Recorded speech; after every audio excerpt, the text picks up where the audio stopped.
Good morning, Michael Walsh and Roger Norgel here from Norwal Farm. Thank you for joining us today. If you haven't already, please subscribe to our channel and ring the notification bell. And if you would, please leave us a message, share this video with a friend, and hit the like button. That helps our channel. Today's video, we're getting ready for breeding season, turning the rams in and planning on late January, early February lambs. And then we're going to be working on additional pasture for the goats' browsing area at our neighbors across the road. We got to get those moved. So, and then also the lambs, they got some pneumonia. Should get the fecal results back today, and I'll post those. So we'll have to start them on a little bit of an antibiotic in the feed. It's been very hot and humid, and that's common to have pneumonia this time of year. So anyway, we'll get started and have a great week. These are the marking crayons that I've ordered. It says cold weather orange. I'm using that because in the past, the warm weather ones just haven't marked as well. So I believe the concept is that the crayon is softer for cold weather. And we don't have that many used in each group, so it should last. I did order new harnesses. A little different design. You can see this little cup down here. That goes on the front of the brisket. So this is actually, or on the bottom. So this actually holds the crayon a bit higher, which I think that's part of the issue we've had in the past with them not marking the ewes so well. So we're starting out with orange. General rule of thumb is you start with a lighter color, and then when you switch colors after the end of the first cycle, you go with a darker color because it will show up on the lighter color. So we're starting with orange, and then we'll switch to either blue or green. Got his harness on, and I like the position of the crayon. It's much easier to figure out, and it's got a buckle on top where it crosses. So, and then it's got leather down there, so the leather's not going to irritate him nearly as much. Much easier to put on once you get it adjusted. So I hope that'll work. We're going to put it on Lamborghini next. I'm not sure what the problem is with this harness, but this is the third time I've had to put it back on Lamborghini. I think they've got the straps too long. I've looked at a couple different ways of putting it on, but it has to go on this way.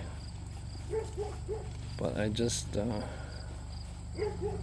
I'm not sure how he's getting it off. It's just slipping forward, and it all ends up in front of his front legs. Lamborghini's doing a little bit better on his lameness today, but I've got injection of Banamine. It's a pain reliever, 2 cc's. And he gets that in the vein once a day for 3 days. That should help him out. Checking the ewes this morning, just fed them their grain. The ewe on the end down there on this side got a couple of orange stripes on her, but that doesn't indicate that she's been bred, because when they're in standing heat, their whole back end will be orange. So those were just a few attempted jumps by him. So it's still early. I'm thinking probably in the next couple of weeks I'll start cycling. So gave them their grain. They're on just a low amount of grain to flush them before breeding. Flushing increases the caloric intake and helps increase the number of eggs that they produce. So everything's... We're down here at the Miller pasture. These are the ewes that are due in October.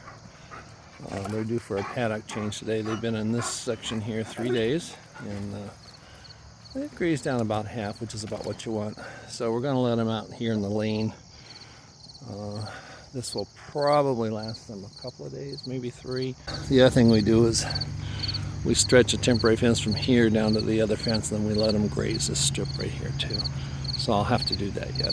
But we're going to let them out and let them into the next section. Come on, girls. They're pretty well conditioned open gates, as are the dogs. Now we got to go get the shade and pull up here, and also the dog feeding station and their water tank. Got the shade moved up here, water tank moved, mineral feeder and dog feeder, and took one down one section of fence. And so these guys are all set for probably at least 2 days, possibly 3. I don't know. We'll see how it goes. There's only 13 of them in here. So now I got to go over to Tony's right over there and construct some fence for the goats because they're ready for a paddock change as well. So this is the area we've taken them off of, and if you go back to your previous videos, you could not even begin to see into this. And if you look down, you can see all the way through, about 4 feet up. They were on here 12 days, and I've enclosed the, you'll see the notes from the Herd Watch app with all the records. It's a really convenient app, and fingertip, it's on your phone, and you can just keep really good records. But just took them 12 days, and there were 12 goats out here. Yeah. We brought our backup charger over from our house and put it here. This is putting out 12 kV. I checked it the other day. I'll show you how we test that. Anyway, there's the ground cable, and that's the hot wire going to the fence. So the ground cable comes down, and then I've got it connected to these 4 ground rods. And one thing about electric fence is you got to have proper grounding. If you don't have enough grounding, the fence doesn't work well. And then, the hot wire's coming down. And I have some of those landscaping spikes, and I just nailed that into the ground to keep the wire down. And it goes all the way across there. And I've got it nailed down over there at the gate opening, and then it connects to the 3-strand wire there.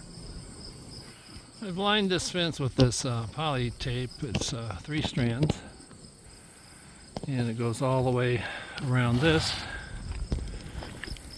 and then we go down here to the corner, and then we'll connect it with a red connector.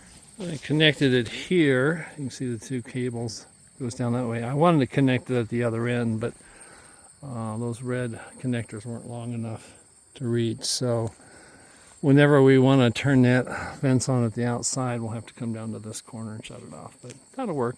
It'll work for now. So I've got a staple to the corner there, and then it comes across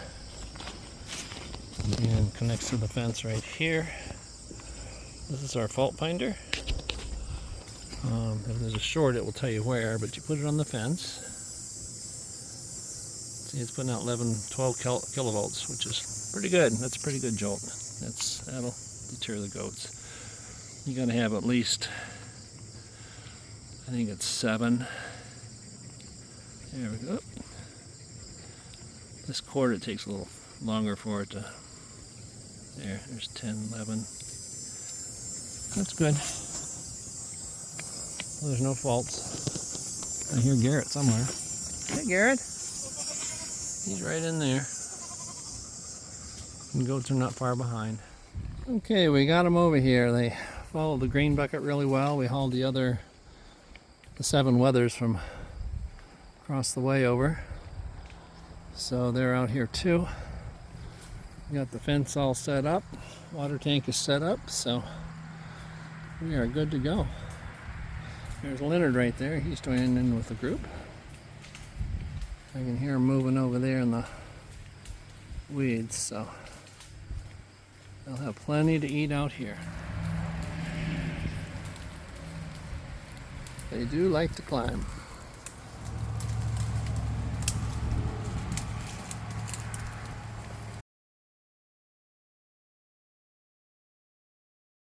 Lambs over here. Got an order for antibiotic to put in the grain.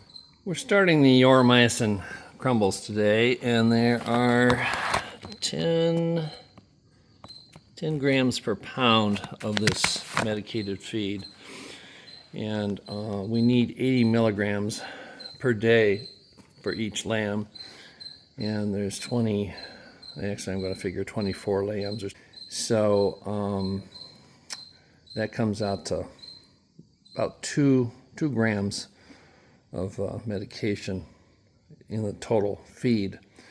So that would be, if there's 10 grams per pound, then I need 2/10 of a pound mixed in with the grain ration. And I'm going to give them a half a pound per head with the medication. That way they'll clean it up right away, and then I'll give them the balance of the grain after that. So we'll get that mixed up. I'll have to weigh things out. So this is a medication. It's just a little crumble. So I'll eat it. I've already teared out the scale, so we'll just measure it in here up to 0.2.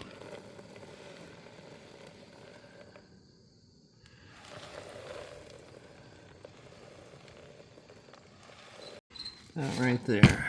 And I'll pour that into a smaller container so I can just use that as a measure each time. Won't have to weigh it every time.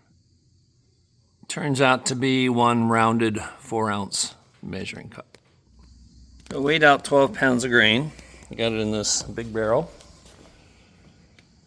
And we pour this in, and then we just have to mix it really well.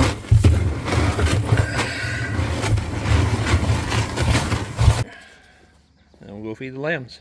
Split that into 3 troughs. Pretty much equal distribution. Close enough, and like I said, I'm getting a little bit extra, so that should work.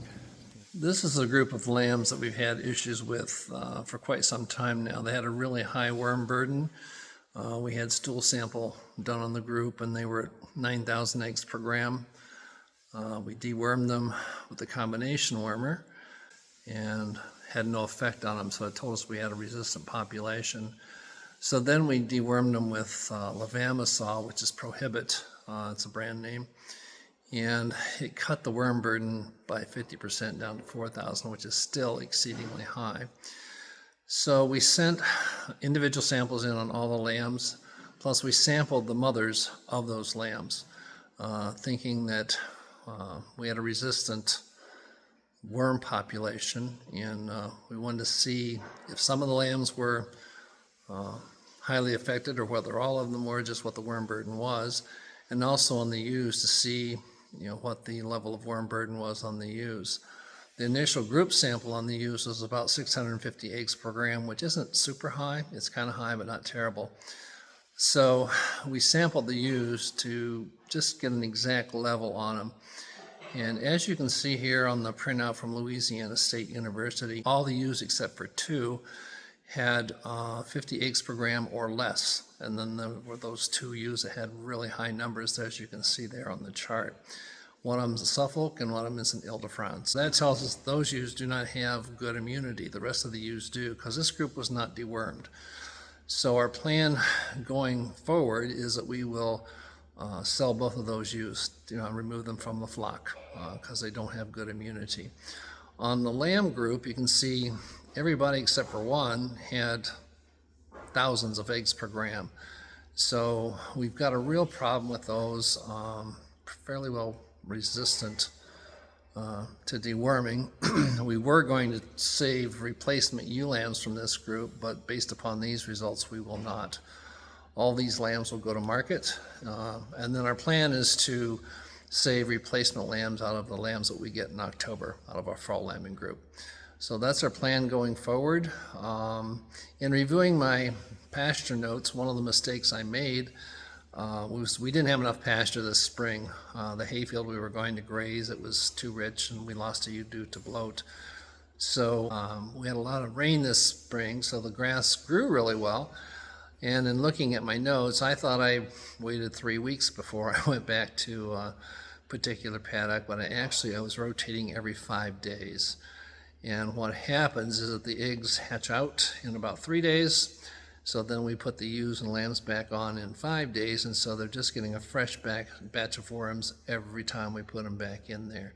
So part of that was my problem, my fault, for not following the rotational pattern that we normally do. We normally like to go 30 to ideally 40, 45 days between rotations, but we were unable to do that this year. So lesson learned, and we're reseeding our hayfield to pasture, so we'll have plenty of pasture next year. So a really important part of worm control is to have adequate pasture rotation during the grazing season so that you minimize the exposure of the lambs to the worms. So that's our plan going forward. We're going to eliminate those 2 ewes from our flock. We will sell all the lambs that we have in this group to the market. And then we plan to save some replacement ewe lambs out of the fall group that are lambing in October.